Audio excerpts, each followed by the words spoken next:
Hello everybody, how are you doing today? Killatia here. Hope y'all are having a good time. And today we are checking out the Evercade, the retro handheld game console that was just recently released.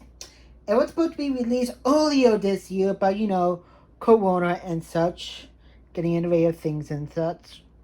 Anyway, we got the premium pack here, which not just comes with the console, but also 3 additional game cartridges, the Atari, Data Ease, and Interplay Collection. There is also a basic $80 version that is just the console, and then the Atari collection there. And we also picked up a few extra things to go with it too. The Interplay Collection 2, get out of the light, and the Pico Collection here. We'll talk more about these later on, but few things to note here. First of all, I just kind of like how there's a PEGI 16 rating on here, despite the fact that I ordered it on Amazon USA. I mean, the company is European, so I can understand. But I would like the boxes to be a little bit bigger, and let me figure out how to turn off that light here. There we go, the light is off. Now, anyways, the one thing I would have liked about the packages is that I wish they would have been like just a bit bigger, so you can have a clear look at what games you got in the collection and even actually reading the names here. You gotta be like really close up to really see the names. So that's the one thing, that's one minor complaint about the game packaging. But anyways, let's go on in and actually open this guy up and let's get into the thing here. I do have to say the actual packaging on the box is great. Nice details here showing you what you get. The PEGI 12 logos. The side, I'll give you even a better look at the games you'll get in each collection here. Back telling you the feature of the console itself. Or the handheld console. Go the other way. There we go. Let's flip this around. Oh, the inner packaging is not bad either. Okay, let's slide her open. There we go. We got the quick guide here. And the actual unit itself. The trigger buttons are very clicky. The D-pad. It could have been a little bit better, but it's not the worst thing I ever felt. The A, B, X, Y button works well. The thing on the bottom here, we got volume, headphone jack, USB charging port here. On the top, power button, I believe mini HDMI port, and the cartridge slot. Oh, well, not a bad handheld, honestly.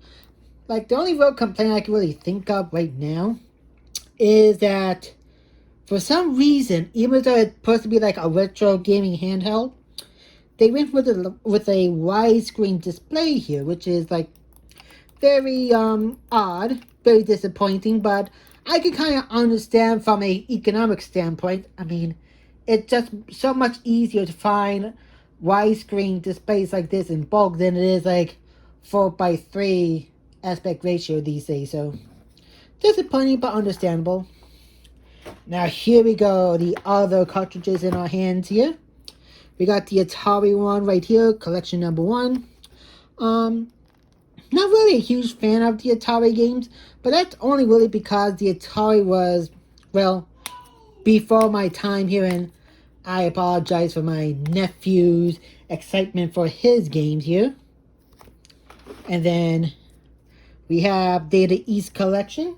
Haven't really played much of them recently, but we'll definitely give them a shot.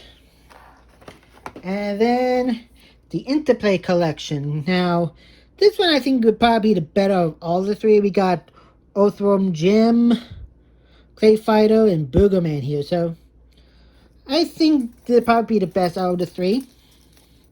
So anyway, let's go on ahead and actually open these up here. And ooh, came with a nice little manual here. Ooh, nice. Not too bad. Not too long, but it gives you all the information that you need and gets you straight to the point. So you can get into your games in no time flat. And of course, there's more cartridges to be had here. And then, before we move on to the cartridge itself, here is the USB charging cable. Now, what I find really weird is, do they have like a USB brick in here? Nope. No, they do not.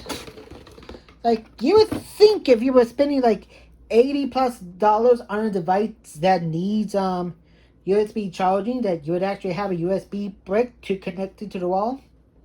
But then again, this is like the European packaging, so I suppose they would rather be playing it safe than sorry and just give you the USB cable.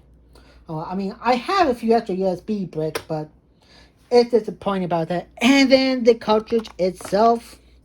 We got the Interplay out. Nice and small. Like, I can almost crush it with my hands if I wanted to, but it feels sturdy enough. Now let's actually hook it up to the device. If I can.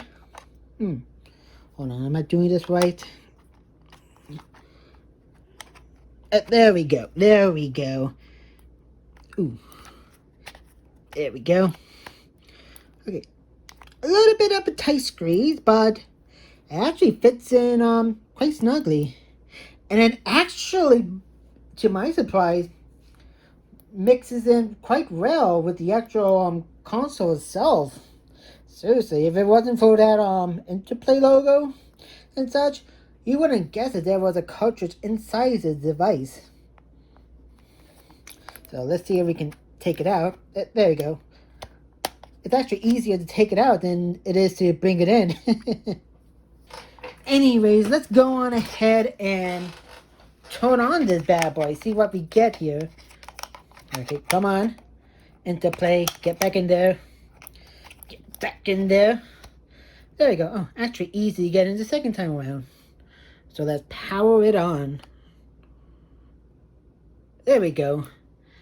Actually did have some power left in it. Okay, let's...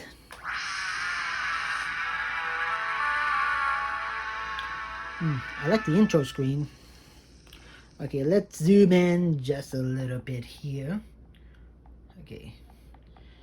It even gives you a nice little battery indicator here as well. Okay, so let's see here. I'm not a big fan of the beeping whenever you switch games. We got our menu here. Audio on, of course. Screen ratio, original size, full screen. And we want it on English. Okay, so let's actually get into a game. Let's see how that plays out. Earthworm Jim.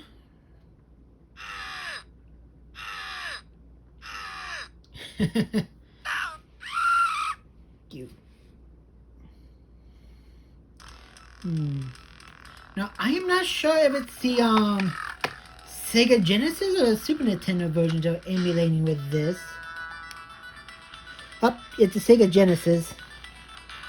Okay, let's do a quick game here. Got to really feel how the controls feel.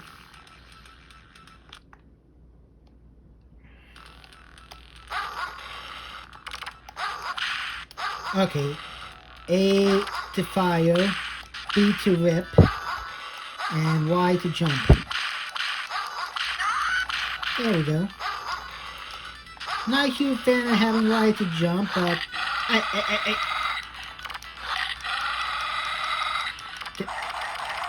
there we go.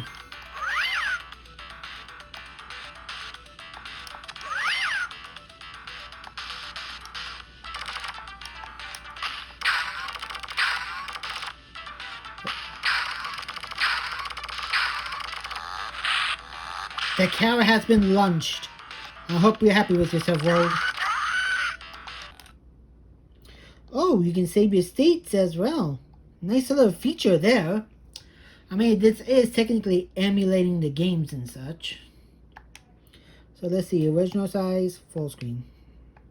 There we go.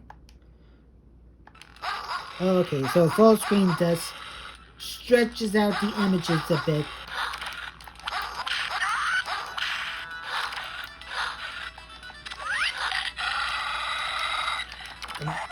Take that. Okay. Okay, I think that'd be good for now.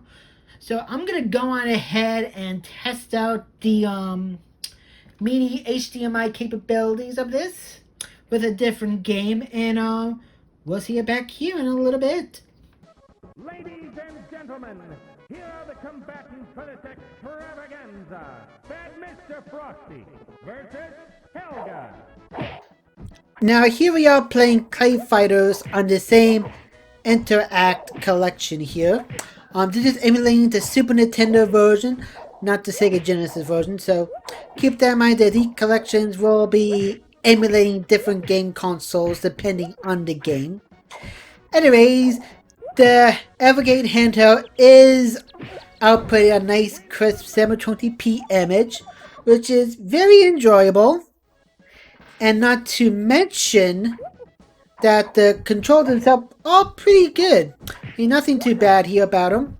The only reason I'm really doing bad is because I don't really have much experience playing Clay Fighters before, so that's something to keep in mind here.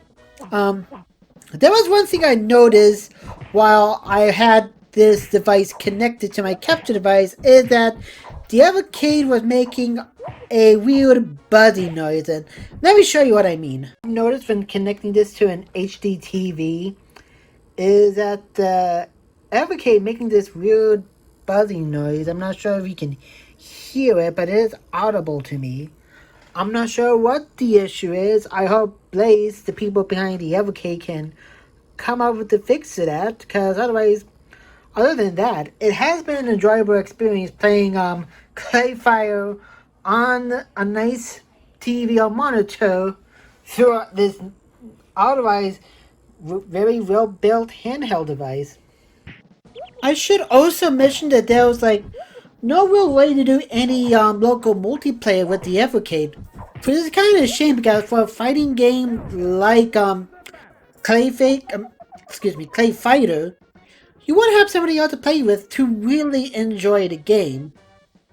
Now, I have heard that future updates to the system will include some sort of multiplayer support, and if I'm not mistaken, maybe even a home console version of the Evercade just to do that. So it'd be interesting to see what Blaze will do as far as multiplayer is concerned. So, what's my overall first impression of the Evercade? I like it. It's a very solid handheld. Now, I would change a few things about it. Maybe get rid of this widescreen display and do the old school 4:3 aspect ratio. Actually, make this capable of doing some sort of multiplayer through Bluetooth or USB connection. And maybe figure out a way to get rid of the buzzing noise from the MIDI HDMI port. But honestly, I am kind of impressed by this little handheld, and I'm definitely going to be playing around with this some more, because there are definitely games that I want to check out on the Evercade. Like, of course, the Interplay games and the Pico one, or where is it? Yeah, we'll definitely want to check out the Pico game in the future, because this is a company where they will go out of their way to find not just old unreleased games that never been seen by the public before, but they'll also make sure they got the rights to release these old games so that every gamer will get a chance to play. So I'm definitely want to take a look at this collection. I also wanted to take a look at the Mega Cat Studio collection, which should have been here with me with the Evercade itself, but no, Amazon got decided to be like, no, you're getting it on Monday instead. Like, Amazon, why you do this to me? So, anyways, I'm not ranting. This is a pretty solid handheld. I would definitely prefer if you get the $100 model, so you at least get 3 games with it instead of 1, and save yourself a couple of dollars on right there. But whatever suits your business, or your needs, you can't really go wrong with the Evercade if you're in that mood for old school retro console gaming on the go. So, anyways, get it to Killatia signing off, and better go before my sister starts raising her voice at her phone.